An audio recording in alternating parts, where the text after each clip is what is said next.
Hey guys, today I'm going to tell you how to change background in messages in Samsung A17. If you're using Samsung A17 and you want to change your background in messages, so let's see how can you do that.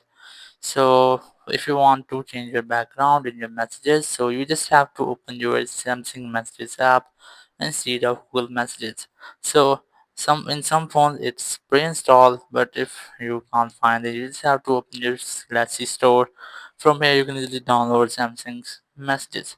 So after installing, just tap on this app, and here first of all you just have to allow some permissions, and here just select your default app, and here you must have to select continue with Samsung messages, then select Samsung messages from here and set as default.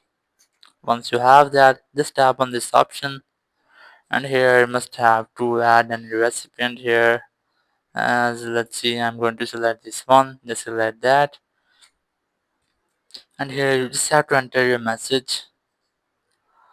Once you have that, you'll find it in your chats.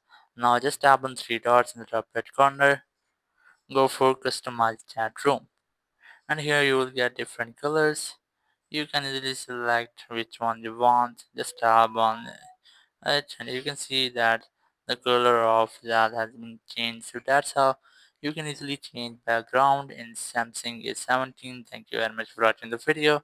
Until next video, bye bye.